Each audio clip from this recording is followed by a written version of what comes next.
ಒಂದ್ ಕಾಲಕ್ಕೆ ಅಕ್ರಮ ಗಣಿಗಾರಿಕೆಗೆ ಕುಖ್ಯಾತಿ ಪಡೆದಿದ್ದ ಜಿಲ್ಲೆ ಅದು. ಆದರೆ ಕೋರ್ಟ್ ಆರ್ಭಟಿಸುತ್ತಿದ್ದ ಗಣಿಧನಿಗಳನ್ನ ಸೈಲೆಂಟ್ ಮಾಡಿದೆ. ಅಕ್ರಮ ಗಣಿಗಾರಿಕೆಗೆ ಬ್ರೇಕ್ ಹಾಕಿದೆ. ಇದೀಗ ಅದೇ ನಾಡಲ್ಲಿ ಮರಳು ದಂಧೆಯ ಸದ್ದು. ವಿಪರ್ಯಾಸ ಅಂದ್ರೆ ಕಾಯೋರೆ ಇಲ್ಲಿ ದಂಧೆಕೋರರಿಗೆ ರಕ್ಷಾ ಕವಚ ಆಗಿದ್ದಾರಂತೆ. ಗಣಿನಾಡಲ್ಲಿ ಎಗ್ಗಿಲ್ಲದೆ ನಡೀತಿದೆ ಮರಳು ದಂಧೆ. ದಂಧೆಕೋರರಿಗೆ ಖಾಕಿಗಳೇ ನೀಡ್ತಿದ್ದಾರಾ ಶ್ರೀರಕ್ಷೆ?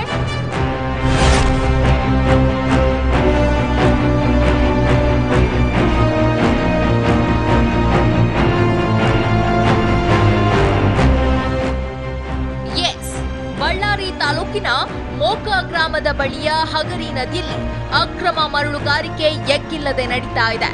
ಅದಿರನ್ನಾಗೆದು ಭೂಮಾತೆಯ ಒಡಲು ಬರಿದು ಮಾಡಿದ ನಾಡಲ್ಲಿ ಈಗ ನದಿಯ ಒಡಲನ್ನ ಬಗೆದು ಮರಳು ದಂಧೆಕೋರರು ಅಟ್ಟಹಾಸ ಮಾಡ್ತಿದ್ದಾರೆ.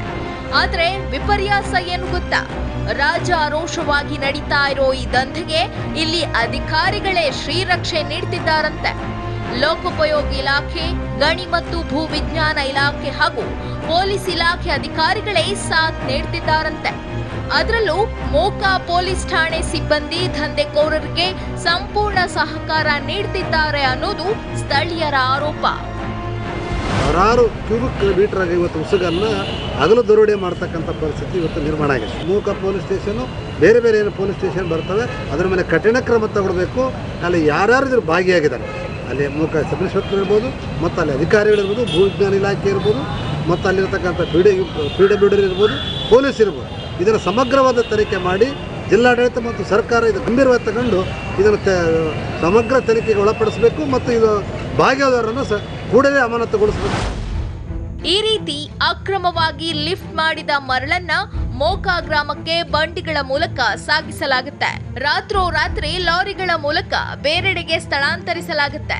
ಅಕ್ರಮವಾಗಿ ಮರಳು ಸಾಗಿಸುವ ಪ್ರತಿ ಟ್ರ್ಯಾಕ್ಟರ್ಗೂ ಮೋಕಾ ಠಾಣೆ ಪೊಲೀಸರು ಇಂತಿಷ್ಟು ಮಾಮೂಲು ಫಿಕ್ಸ್ ಮಾಡಿದ್ದಾರಂತೆ. ಮಾಮೂಲು ಕೊಟ್ಬಿಟ್ರೆ ಪರ್ಮಿಟ್ ಇಲ್ಲದೆ ಅವಧಿ ಮುಗಿದ ಮೇಲೂ ಮರಳು ಸಾಗಾಟ ಮಾಡುವುದಕ್ಕೆ ಅನುವು ಮಾಡಿಕೊಡ್ತಾರಂತೆ. ಅಕ್ರಮಗಳಿಗೆ ಕಡಿವಾಣ ಹಾಕುವ ಉದ್ದೇಶದಿಂದ ಬಳ್ಳಾರಿ ಎಸಿ ಲೋಕೇಶ್ ವಿವಿಧೆಡೆ ಮರಳು ಅಡ್ಡೆ ಮೇಲೆ ದಾಳಿ ಮಾಡಿ ಠಾಣೆಗೆ ದೂರು ಕೊಟ್ಟಿದ್ದಾರೆ. ಆದ್ರೆ ಸ್ವತಃ ಎಸಿ ದೂರು ನೀಡಿದ್ರು FIR ದಾಖಲಿಸಲು ಪೊಲೀಸರು ಮೀನಾಮೇಷ ಎಣಿಸ್ತಾರಂತೆ. ರಾತ್ರಿ ಗಸ್ತು ಹೋಗ್ತಕ್ಕಂಥ ತಂಡಗಳು ಸರಿಯಾಗಿ ಕಾರ್ಯನಿರ್ವಹಣೆ ಮಾಡದಿರೋದು, ಅಥವಾ ಪೊಲೀಸ್ ಇಲಾಖೆಯ ಮೇಲಿರ್ತಕ್ಕಂಥ ಆಪಾದನೆಗಳಿಗೆ ಸಂಬಂಧಪಟ್ಟಂತಿರ್ಬೋದು, ಅಥವಾ ಮೈನ್ಸ್ ಆ್ಯಂಡ್ ಜಿಯೋಲಜಿ ಇಲಾಖೆ ಮೇಲೆ ಇರ್ತಕ್ಕಂಥ ಆಪಾದನೆಗಳಿಗೆ ಸಂಬಂಧಪಟ್ಟಂತಿರ್ಬೋದು. ಈ ಬಾರಿ ಜಿಲ್ಲಾ ಏನು ನಮ್ಮದು ಟಾಸ್ಕ್ ಫೋರ್ಸ್ ಮೀಟಿಂಗ್ ಇರುತ್ತೆ ನಮ್ಮ ಜಿಲ್ಲಾಧಿಕಾರಿಗಳ ನೇತೃತ್ವದಲ್ಲಿ, ಅಲ್ಲಿ ವಿಸ್ತೃತವಾಗಿ ಈ ವಿಷಯನ ಪ್ರಸ್ತಾಪ ಮಾಡಿ ಇದಕ್ಕೊಂದು ತಾರ್ಕಿಕ ಅಂತ್ಯ ಕಾಣಿಸೋ ಮೂಲಕ ಸಾರ್ವಜನಿಕರಿಗೆ ಸುಲಭ, ಕಡಿಮೆ ದರದಲ್ಲಿ ಮತ್ತು ನಿರೀಕ್ಷೆ ಮಾಡಿದ ಸಮಯಾವಧಿಯಲ್ಲಿ ಅವ್ರಿಗೆ ಮರಳು ಸಿಗೋ ನಿಟ್ಟಿನಲ್ಲಿ ನಾವುಗಳೆಲ್ಲ ಪ್ರಾಮಾಣಿಕ ಪ್ರಯತ್ನ ಮಾಡ್ತೇವೆ. ಈ ಬಗ್ಗೆ ಮುಂದಿನ ಟಾಸ್ಕ್ ಫೋರ್ಸ್ ಸಭೆಯಲ್ಲಿ ಚರ್ಚಿಸುವುದಾಗಿ ಎಸಿ ಹೇಳ್ತಿದ್ದಾರೆ. ಆದ್ರೆ ಭ್ರಷ್ಟಾಚಾರ ತಡೆಯುವುದಕ್ಕೆ ಆ ಮೀಟಿಂಗ್ ಎಷ್ಟು ಸಕ್ಸಸ್ ಆಗುತ್ತೋ ಗೊತ್ತಿಲ್ಲ. ದಂಧೆ ನಿಲ್ಲೋವರೆಗೂ ಸಾರ್ವಜನಿಕರಿಗೆ ಕಡಿಮೆ ದರದಲ್ಲಿ ಖಂಡಿತ ಮರಳು ಸಿಗೋದಿಲ್ಲ. ಬೇಲಿಯೇ ಎದ್ದು ಹೊಲ ಮೇಯ್ತಾ ಇದ್ರೆ ಸರಿ ಮಾಡುವುದಾದ್ರೂ ಯಾರು ಹೇಳಿ? ಬಸವರಾಜ್, TV9, ಬಳ್ಳಾರಿ.